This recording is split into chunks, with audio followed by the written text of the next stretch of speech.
This week we've got an exclusive deleted scene from Solo, a Star Wars story. Plus, I sit down with Ray Park, and Pablo takes us behind the scenes of Solo again. There's a lot of show to get to today. I know, let's get started.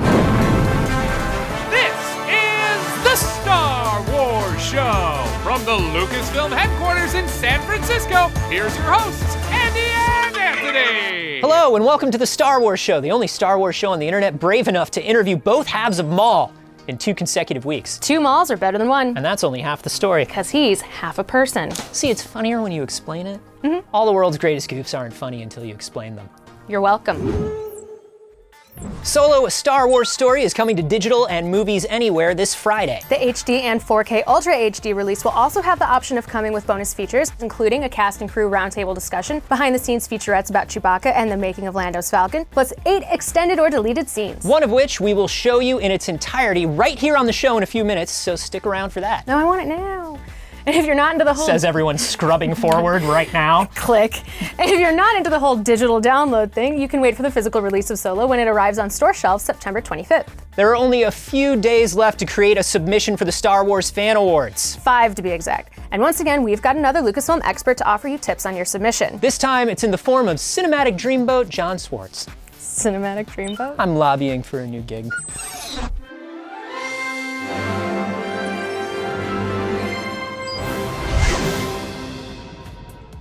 Hi, I'm John Swartz. I'm a vice president and co-producer at Lucasfilm. I worked on The Force Awakens, Rogue One, and Solo, and I'm here to give you your last Star Wars Fan Award tip. Here at Lucasfilm, we always try and work with filmmakers that have a distinctive style and strong personal point of view. With each of their movies, you can feel the filmmaker coming through in the work. Each of us has our own way of telling stories because of who we are. It's important that that find its way into the story you're telling, because that's what will make it stand out in the crowd. As you finish your own project, take a step back, take a look at what you've done, and make sure that it reflects who you are as a filmmaker. This ensures that the personality and artistry of the filmmakers comes through in the final product and makes all of our movies feel unique and different. Remember, submissions end September 17th. Good luck, and may the Force be with you. Just a word of caution, you don't need a character that says, I've got a bad feeling about this. I've got a bad feeling about this. Just because we can't help ourselves doesn't mean that you shouldn't.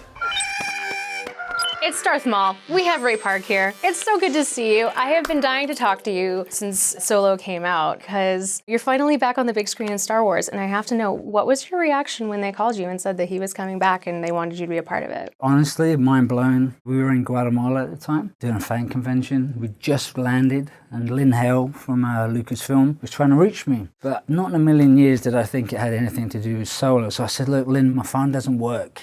Here's my private number, but we're going for dinner. I'll be back in an hour. And my wife's like, you should be calling. It's work, it's Lucasfilm, you should be calling. That's how your wife sounds? No, she doesn't. She'll kill me, you know. She's got a great voice. Yeah, that's what's in my head.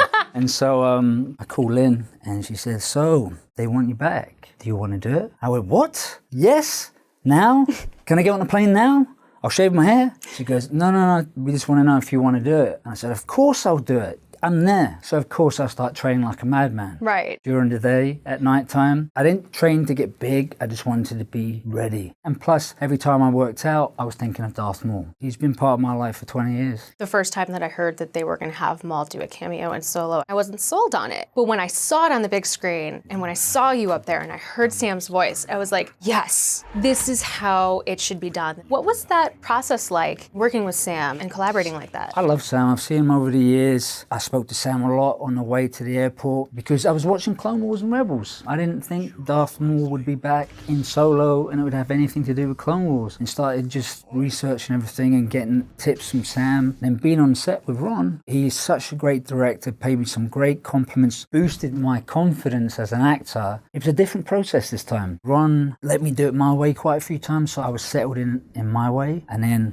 with Sam's voice, and I thought Sam's voice sounds phenomenal. He's a great actor, and I'm so glad Maul is back. Yeah. What was it like sitting in the theater for the first time at that world premiere when people saw the boots and they started piecing it together that it was Maul and it was you? What did that moment feel like? I was scared and nervous because Ewan was sitting right beside me, and then, when you hear Maul speak for the first time and Ewan, you knew it was me, he just was like, yeah, well done. And I'm like, I want to see myself, you know? But it was so nice for him to be like that with me and to hear that reaction in the movie theater. I heard stories about it in '99 when people were going crazy. So to sit there and experience that with my kids, my son turned over to me and went, "Oh, this is the movie you're doing?" It was a thrill. I'm so grateful. How has your relationship with Maul kind of evolved over the past 20 years since, you know, in the grand scheme of things, you are his face, but it was only for that one movie and he's grown so much. I was 22 when I played Darth Maul in Phantom Menace. Really? I didn't realize you were that young at the time. So I was skinny, I was doing wushu, I wasn't into lifting weights. It was all about the fights for me. And I was told no dialogue gonna be dubbed, but the fights had to be good. So I was trying to put in as much of the jumping Hong Kong spins, flips as possible. It did surprise me when kids came up dressed up and thought Darth Maul was so cool. That blew my mind because when I was younger, I always went for the good guys. And so people always asked me, what do you think it is? All I wanted to do was make sure whatever action I did was subtle or I didn't have to show anger. I wanted it to be good. So I feel lucky. And now there's a new generation of fans. It's unbelievable. It's great to see a little kid, a girl's coming up dressed as Darth Maul. Oh yeah. And they can spin those lightsabers. You know, it's nice to see that the character has legs. Yeah. Back again. That was terrible. That was terrible.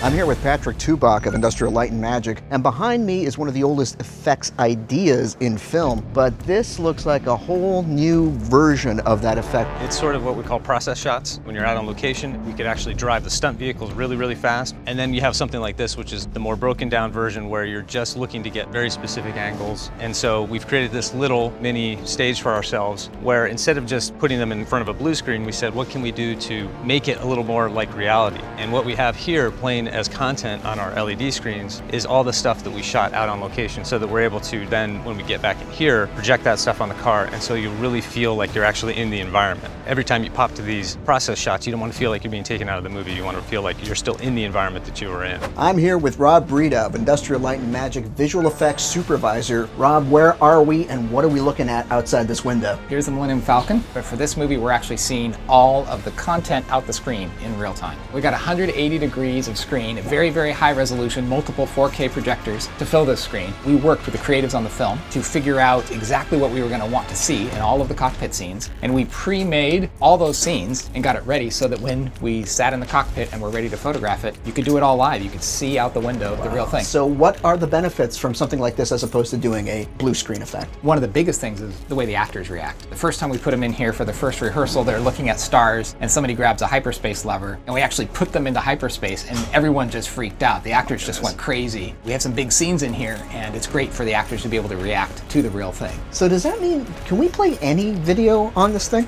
Yeah, anything you want. Really? Because I brought a little something. Let's watch.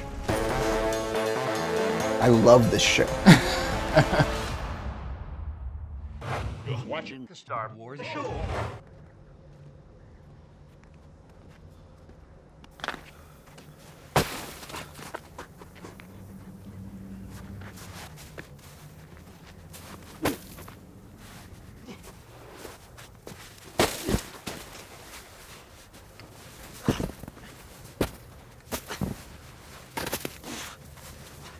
Hey!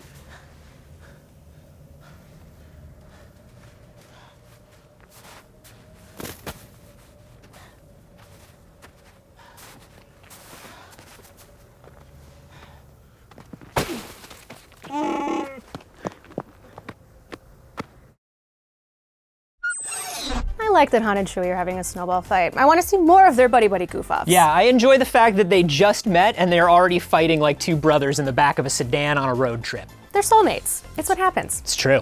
And with that said, we want to know what your favorite Star Wars buddy-buddy goof-off moments are. Send them to us using the hashtag SWGOOFOFF, and we'll feature our favorites here next week. And as always, remember to like the video, subscribe to the channel, follow us on Twitter, Facebook, and Instagram, download the Star Wars app, and if you're up to it, say something nice to a stranger. Yeah, you can really brighten someone's day. Thanks for watching, and may the Force be with you. Buddy-buddy goof-offs. I wonder who came up with that.